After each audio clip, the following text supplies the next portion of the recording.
What happens when two side characters turn to the dark side? We get today's matchup. Today we have the femme fatale Mai Valentine Taking on the vengeful Grieger. We will compare their skills and abilities as duelists. Before putting them in a winner-take-all duel to the last life point. First off, we have Mai Valentine. Mai Valentine is a reoccurring character of Yu-Gi-Oh! Also the implied love interest for previous contestant Joey Wheeler. She is arguably the most dominant female duelist in the first series. Despite that fact, most of her wins have been off-screen. However, she's got so many wins off-screen that she had earned more star chips and locator cards than what was needed to enter the finals. However, despite that impressive feat, she has only gotten top 4 in Duelist Kingdom and top 8 in Battle City. And I thought Joey's dueling record was on the decline. Well, technically she won an off-screen tournament after Battle City. That's actually when she hurt Smackdog by the losing finalist, which led her down to her path of darkness. Originally, her deck was solely based on Harpy Lady and various support cards. Later on, she also included Amazon's cards to her deck, These monsters have various useful special effects.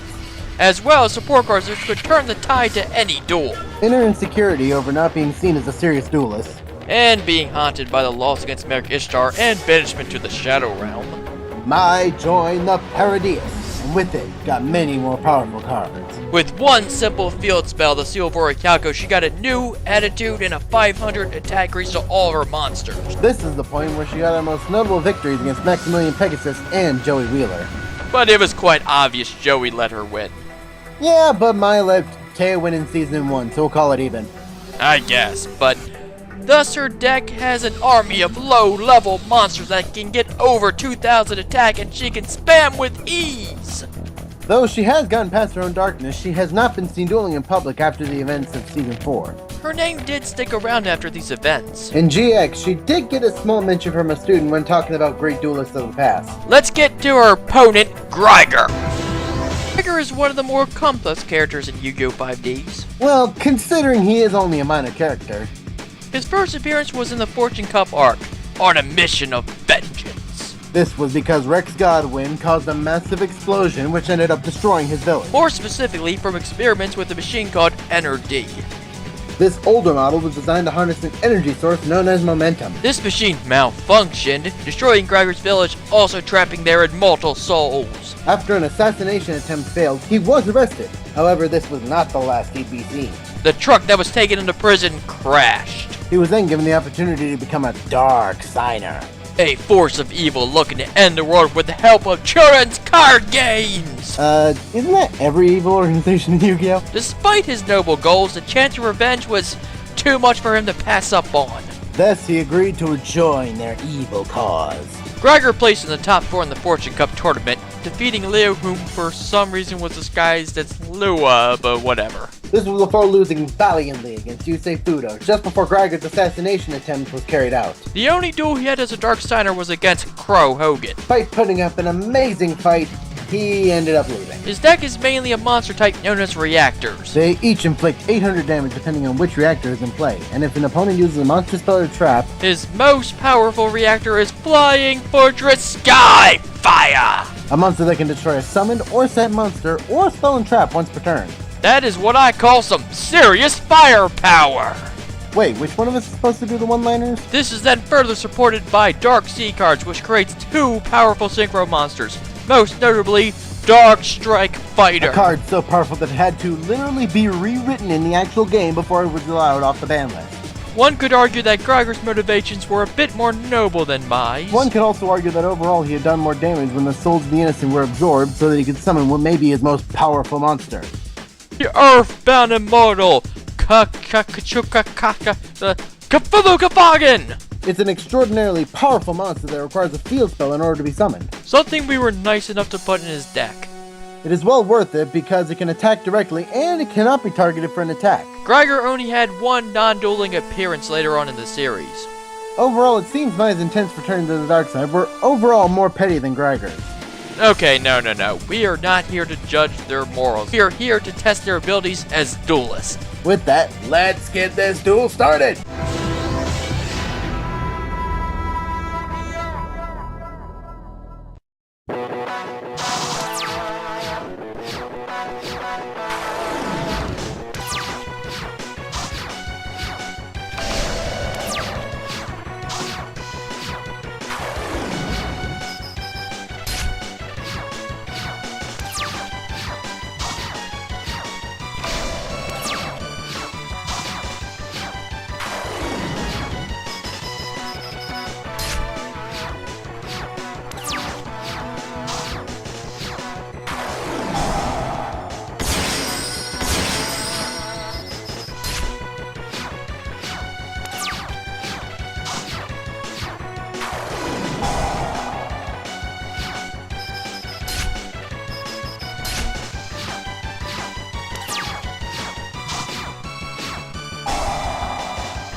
Wow. It's not that I'm shocked that Mai won, just how dominant she was. Despite Grieger overall having stronger boss monsters, she simply couldn't summon them consistently or quickly enough. And with her support card, she was able to take down most of his powerhouses anyway. Burn damage did take a toll on Mai's life points. She almost lost because of it. However, her army of monsters was able to overwhelm this machine-type duelist. Grieger's basic monsters were much lower in attack and defense, and with the seal empowering her, they stood no chance. This may have been a quick duel, but it sure was an explosive one. Indeed it was. It even makes me see Mai in a new light. It may take a lot stronger opponent than we originally thought to take her down. That is something we will have to be seen in time. But for now, Mai Valentine moves on to round 2. Hey, this is Demise, the Cyber Duel Monkey, as I will be calling myself going here on forward. Now, originally we had something recorded over a year ago about, comment, rate, subscribe, give us constructive criticism, and we still want you to do that, but just as a little update at the end of this, I haven't had any contact with Destroyer in quite a few months now. I hope to soon, and we can make more episodes. But worst case scenario, I can find another co-host, at least temporarily. If he comes back, he would just definitely be my first priority. This is a very off-the-cuff update, by the way, so sorry if I stutter and stumble a lot. But this episode was a goddamn nightmare to produce. It really was. There's really two main reasons it took so long to get out. This was originally supposed to be episode 3. We had to push out frickin' Tetsu versus Axel, which I apologize for episode 3. I did not do the bio or anything like that. I figured maybe I didn't need to do that format, but it got significantly less views. Maybe it was just the pairing, I don't know, but we will be doing the bios from here on forward, no matter who the co-host is. But anyway, back to what I was saying. First of all, DevPro is just a fuck up at this point. It doesn't even play replays anymore, and we lost many replays through updates, except like one time after we got the footage we needed, the update killed it the next day. It was just horrible. But the main reason it's been fucked up for so long is because my external hard drive kept wanting to reformat itself, and I was just too busy and stressed to really have time to look up how to fix it, but I did eventually do so this week and was able to get out all the footage I needed for this episode, for the bios and everything else. And yeah, that's pretty much it. The show does take a long time to edit and process, but I do enjoy making it, and I'm not going to make any promises that next week there'll be another episode. In fact, that was never even the original goal when I did want this to be a regular series of once a month, and I hope to one day be able to do that, but I'm not even going to make that promise, but I hope to at least get it in less than a year, and I probably will if I find a co-host and able to stably do this and edit it and be determined to get this out. Anyway, hope you enjoyed this episode. Another thing I really want to do is remake episode 1 that's been long overdue. The original one was on Blip TV because I was afraid of copyright and all that, and it was an abomination anyway. Instead of showing DevPro footage, even Dual Network footage, I try to edit and splice together anime footage to make it look like the show, but that was a stupid idiot idea. It'd be cool if I could one day have a sprite artist do this for me, but I don't have the funds for that.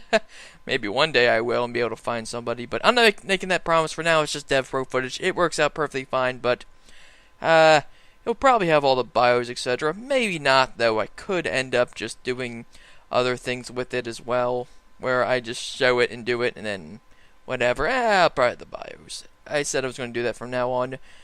But speaking of episodes, here's some stills for the next episode. Maybe you'll get hyped for that a little bit. See you next time, folks.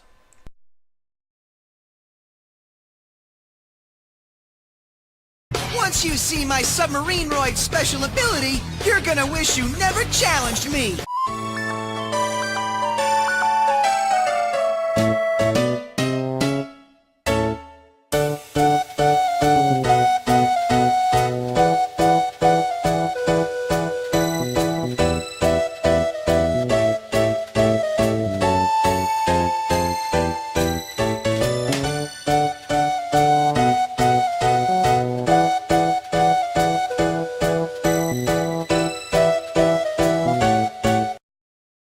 Call me Night Shroud. I'll be the one taking that key you have around your neck.